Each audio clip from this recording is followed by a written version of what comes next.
Hi guys, happy 2025. It is so crazy. We're literally like halfway there to 2050. Crazy. I wanted to make this video and talk about how crazy my life was last year. For those of you who don't know, also, hi, welcome to or back to my channel if you're new. My name's Nicole. Thanks for hanging with me today.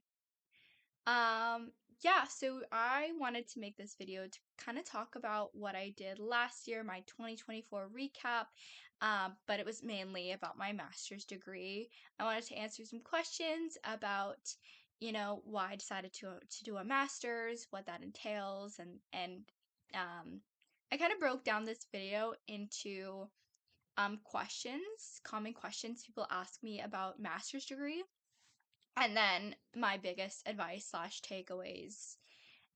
So I hope you guys like this video. Um, so I have the questions written down here. So if you see me looking down, also, um, we are in my bookshelf part of my room today. I just thought it was fitting being a scholar.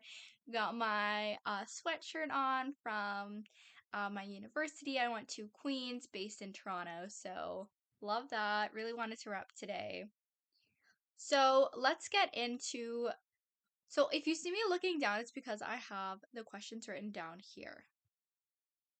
So logistics. Before getting into the program, how did I apply?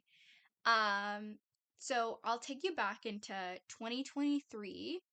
I was in a transitional period, so I was moving from a job and essentially just trying to figure out what my life would look like.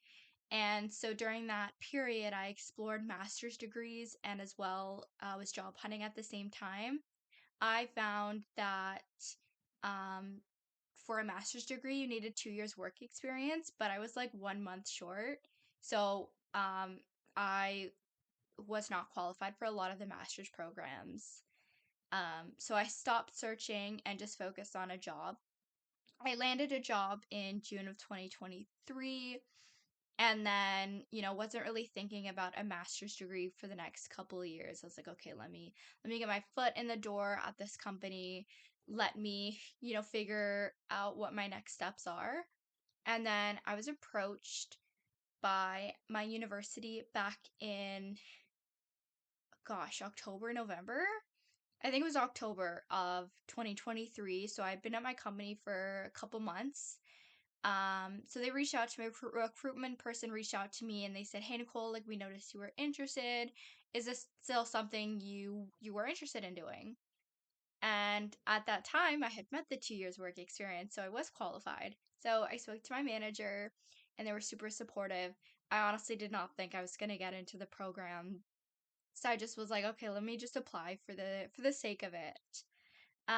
So in a nutshell, I had put my email on, the interested page on the website. So I had said, I'm interested, here's my email, and they had gotten back to me at a later date. So, yeah. What was the application what was the application process like and timeline? It was pretty straightforward. Um, you essentially needed your resume, cover letter, like why you want to get into the program, and then the next step is references. I think I had like 2 or 3 different references, and then they asked for work references as well, people that I work with. And then after that, it was the interview. And fun fact, I actually flunked my interview. I was so nervous. I literally said educationally in my interview, so I thought I blew it. Anyways, I was just honored to be, a part of this process. And I was like, you know what, whatever happens, I appreciate the opportunity. And then I got a phone call. Or no, I got an email on like a Monday. And I wasn't expecting it. You'll see in my reaction video, I was not prepared for an acceptance. So I had gotten accepted, and then you essentially have to put down like X amount of money to save your spot in the program. And then the tuition installments are like January, May, September, something like that. It depends on the master's program that you're doing. How did I decide on the program? I really wanted something that I was genuinely interested in, not just doing it for the sake of having a degree. Um, if I'm spending that much money, I don't want just a title. I actually enjoy what I'm doing. And so when I came to this program, there were only like two courses that I was like, I don't know if I'm gonna like that. But like looking back now, I liked all of my classes. Um, so like, that was my hesitation between choosing an MBA or a master's of financial innovation and technology. Yeah, what am I saying? Yeah, so how did I decide on a program? I was kind of going back and forth between like a master's degree in something or an MBA. And those are kind of my two avenues I was looking at in master's programs. So MBA, it's more generic. I've taken a lot of those classes in my undergrad, so I didn't see the need to repeat it if I didn't want to do that. So for instance, HR, global management or global business, I didn't want to do that again. So I didn't want to just take that for the MBA title and not actually like the courses. So it's kind of leaning towards a more specialized master's program that kind of gave me what I wanted it to give me. And so I kind of landed on financial innovation and technology. And this was a really, really cool program because I come from a finance background, but I'm really interested in technology. I've taken some law-based technology courses in my undergrad, so I really liked it, and I believe that that was the future of, I believe that that was the future. I came in not a lot of education or experience related to, in-depth finance or technology. So I really came in with a passion.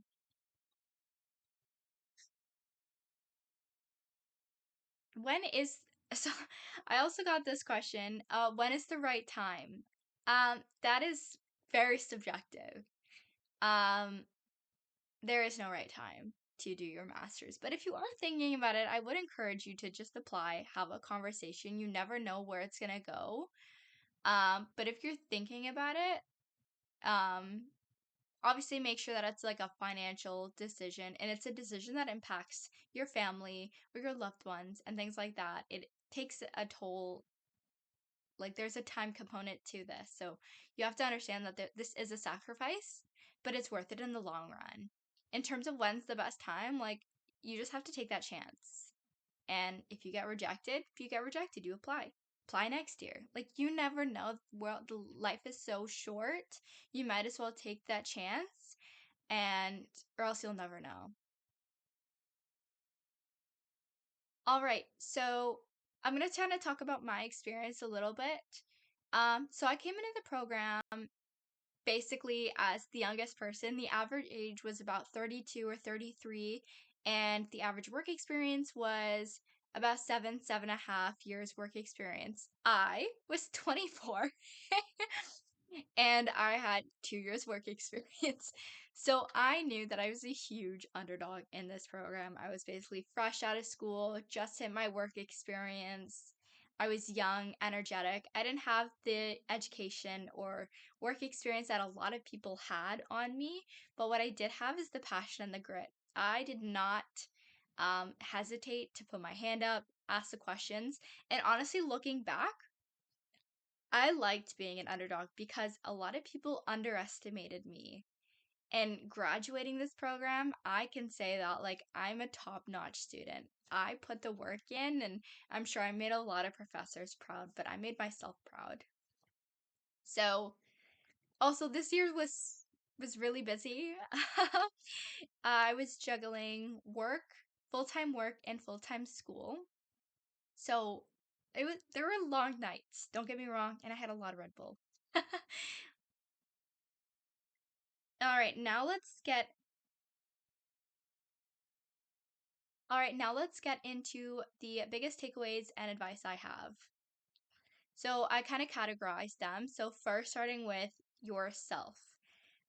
So believe in yourself no matter what. I am an avid believer in rooting for the underdog. I'm that person who watches like Survivor and I'm like waiting for that come from the ground and waiting for that come up from the below where no one expects it but you, or like the tortoise and the hare race. Like that is exactly my mentality where I'm like I it's not that I don't believe in like the first people, but I'm just kind of like, do not overlook me. I'm capable, I'm strong, and I'm gonna do it.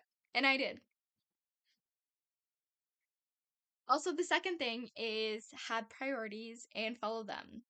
When I walked into this program, like this is a huge, huge, huge time commitment. So you have to be really good at time management. So my priorities for the year was work, school, and mental health. That's it. That's it. No fun time. No fun time with friends. Just, making sure that I'm mentally rested, as much as I can. But essentially just like, Nicole, you need to shower. Nicole, you need to make your bed. Nicole, go for a walk and things like that to like keep myself healthy. Because it is a grind. Next thing, in terms of career or education, there's a lot of supports, and you need to find which one works best for you. Sometimes that's your TAs, it's your professors, it's your program administration. I used all of those and I asked them all very different questions, but they're there to help. You literally pay them. So why not ask them for help and guidance or even just pick their brain on something? Also, go to events, go to hackathons, get involved. Obviously, like, we're all super busy, work, life, and if people have families, so I know that like time is limited. So I'm not saying do every single event, but I remember taking off a day of work because I went to a specific conference and I loved it. I had the best time. So you have to kind of, based on your needs and what you want out of the program, you kind of have to figure out what events, hackathons, things like that would benefit you the most and do that. Don't do like seven, maybe do one. Okay, the next thing is a huge component of this master's program was working in teams. This was literally like a master's degree, like so fast. We had like two or three courses ongoing at the same time. So there was a lot of teamwork for this. Um, so in terms of team, the biggest thing that I will say is know when to lead and know when to follow, and kind of have an agreed upon structure that the team will follow. In terms of, I always say I want a team that's going to support but also challenge me. So if I missed my deadline, I want people asking me, hey, Nicole, like, what's going on? Like, why'd you meet the deadline? Is everything okay? Things like that. Okay. And in terms of organization, huh, this is this is a big one. I would suggest to break bigger things, bigger tasks into smaller ones. Instead of doing a whole research assignment the day before the assignment is due, maybe put like, okay, look at gather websites, then have an argument, then have your sub arguments, and then you start putting it all together. So that way it doesn't feel like you're climbing Mount Everest in one sitting. Also, write all your deadlines on one thing.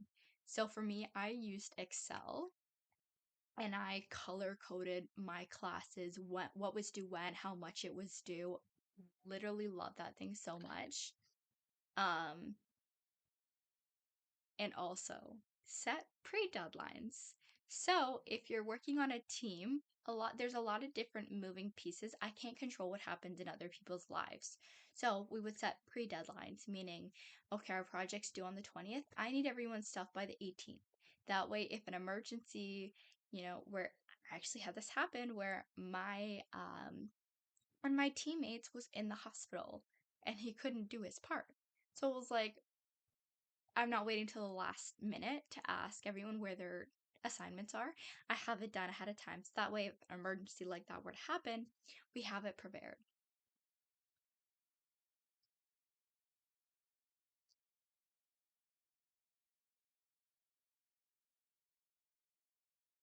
Um, Sorry, hopefully that was a good gist. So hopefully you guys get the gist of my master's degree, how absolutely chaotic my life was last year. I hope this was helpful. You learned something, and um, I guess going forward, what are my steps this year? So I actually have an exciting announcement. I have some fun stuff that I'm working on in my free time now that I have what's called free time again. So I'm super excited about that. I'm also trying to travel more because last year was so limited in terms of what I could actually do in my free time. So I'm really excited to I really, last year was so selfless, meaning I sacrificed a lot for my future. And this year, I want to be a little bit more selfish and do things that are good for me and things that are going to help me grow. And it's okay to say no if for other things if it's not going to allow me to grow as a person. But I want to do things this year that I missed out on last year, like puzzles, art, reading, and even small things like that. So I'm really, really excited for this year. Yeah, stay tuned. I got some fun stuff up my sleeve. So I hope you enjoyed this video and let me know if you have any other questions or any other video suggestions that you want to see from me.